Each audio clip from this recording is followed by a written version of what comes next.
Hello there, I'm Dave from Dynobike, and today we have a Panigale 1299 that is here to sort some problems out. In a minute we're going to do some runs and we're going to look at the AFR readings on the front cylinder and on the rear cylinder independent of each other, because this bike is running very badly in cruise, basically 50 kilometers an hour up to 100 kilometers an hour on light throttle. It's pretty horrible, and in fact it's fouling the spark plug on the rear cylinder, I think. Anyway, we'll have a look at that shortly and we'll see what the air-fuel ratio is doing here. But a couple of things that have just come to mind that I thought I would discuss with you is one is about the Ais valve, and the other one is about tuning front and rear cylinders either combined or just individually. So in regards to the Ais valve, a lot of people ask me and say to me, do I need to disconnect the or disable the Ais valve, and will I make more power as a result? Well, the answer to that is, the first part of that question is no, you don't need to disconnect it. You can disconnect it if you wish. The second part is, will it make more horsepower if it's disconnected? No, it won't make any more horsepower whatsoever. And the reason for that is because AIS stands for Air Injection System, and what it does is injects air into the exhaust system. It pulls it out of the airbox into the exhaust, and the idea behind that is to create what we call a lean burn situation within the exhaust, so that if there's any unburnt fuel in the system, the lean burn will actually burn off all of that fuel before it exits the exhaust and enters our environment. And it's there purely for ADR compliances and all those green regulations, etc. And that's the only reason why it is there. So you can elect to disconnect it, or you can leave it in place. It's over to you. It makes no difference to horsepower or anything else, except that obviously one set up with it open or with it enabled, it is injecting air into the exhaust. With it disabled, there is no air injection system working. Now, the other thing that I wanted to chat about, or actually just while I'm thinking about before I go on to that, when we are tuning these bikes, we do disable the AIS valve. And the reason for that is because if we're trying to get air-fuel ratio readings, and we're getting them from the exhaust system, and the system is injecting air into the exhaust, which has no effect on the running condition of the bike itself, or of the engine, then they are interfering with our accuracy in terms of air-fuel mixtures. So to get accurate, reliable AFR readings, we need to disable the air injection system. We don't necessarily leave it disabled. It's entirely over to you as a customer whether you want it disabled permanently or whether you want it enabled after we've tuned it. Now, secondly, oxygen sensors or AFR readings. Do we read one reading from the tailpipe? Should we get two, one from the front and one from the rear cylinder? I know that, every tuner's got a different idea on what he feels or believes is the way to go. For me personally, if I've got two cylinders, one behind the other, I want to read each cylinder individually. I want to do that because chances are one cylinder is going to be different to the other.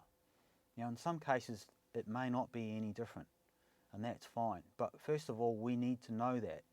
As a tuner looking for accuracy, that is the only way to do it in my mind. So when we tune any V-twin, and in some cases any four-cylinder motorcycle or a V4, if we're talking the later model that has come in after the 1299, or the Aprilia V4 for example, we will generally look at all four cylinders because that's in a V configuration also, and it's surprising how often they are quite different. So what I'm going to do now is we're going to have a look at the AFR on this one and see how much difference, if any, there is between the front and the rear cylinder, and see if I'm correct in being as pedantic as I am, or am I just blowing wind? So let's have a look, see what it looks like. Right, so we're ready to do our initial tests. As I said before, we're just going to run this thing at cruising speeds, light throttle, which is where this guy's having all his troubles, and we will see what the air-fuel ratio looks like. Now, looking at those gauges there, the ones over on the right, we've got air-fuel ratio 1, air-fuel ratio 2. 1 is the front cylinder, 2 is the rear cylinder.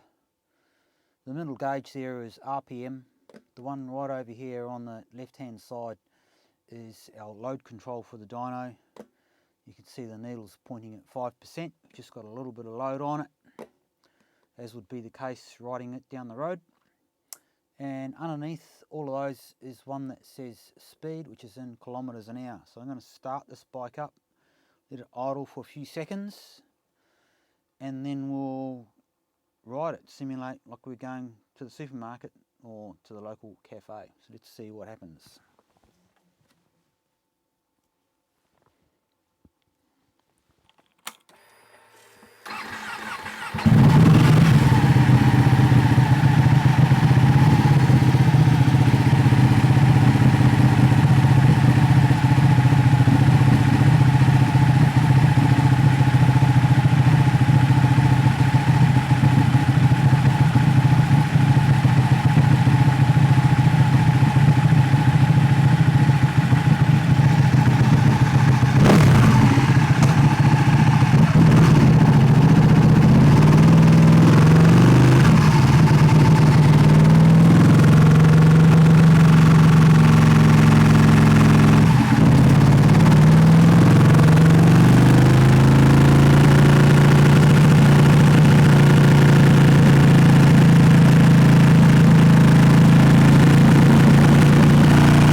Well, there you go. I think that pretty clearly demonstrates that this bike does have a few problems to sort out today. But not only that, but getting back to, measuring AFRs, do we do each cylinder individually, or do we just get a reading from the tailpipe?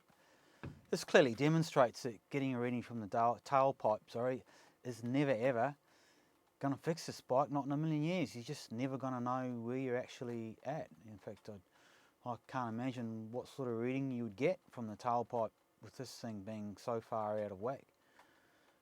Anyway, so we're going to go ahead and put a new flash tune into it and see what it looks like with that one.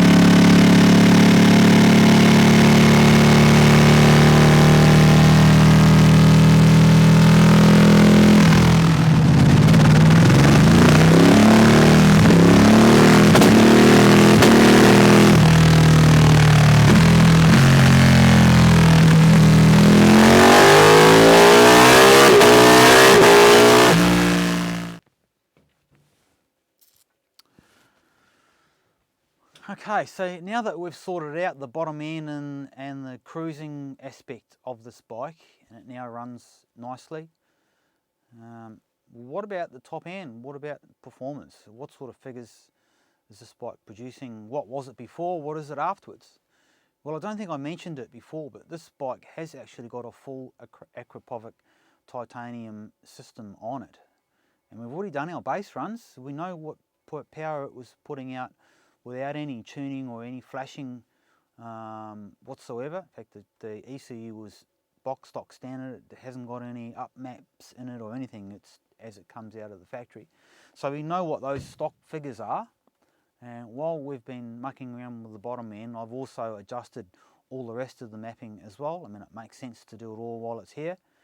So I'm just going to do some runs at wide open throttle, and then we'll have a look and compare our overall horsepower figures with what they are, or what they were before, and with what they are now. So let's take a look at that.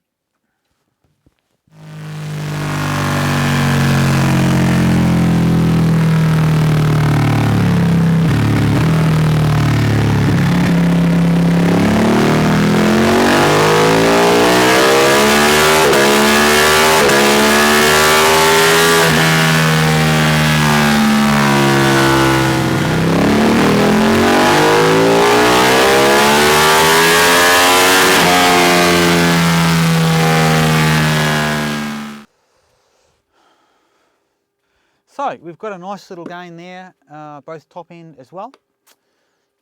We've got now 190 horsepower. We had, even with the way that it was running so poorly, we still had 100, excuse me, we still had a maximum power figure of 184 horsepower. Upper mid-range is way better as well, and the bottom end, as we demonstrated before, is definitely way better.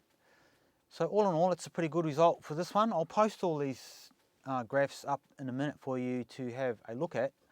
I'm going to put an extra one up there which shows the bike in its stock form, stock exhaust, nothing done to it, versus the full titanium racing system versus our titanium racing system and a flash tune. And you'll see that, yeah, it's got, just with the exhaust and no tune, yeah, there's a big jump in the mid-range. It's you know, beyond question. But there's an even bigger jump in not just the mid-range, but also the top end, and especially the low-down performance. It's now a nice bike to ride on the road, as well as at wide open throttle, if you do the install of the exhaust and the tune. For me, it's pretty clear cut. I'll let you be the judge though. Thanks for watching. I'm Dave from Dynobike.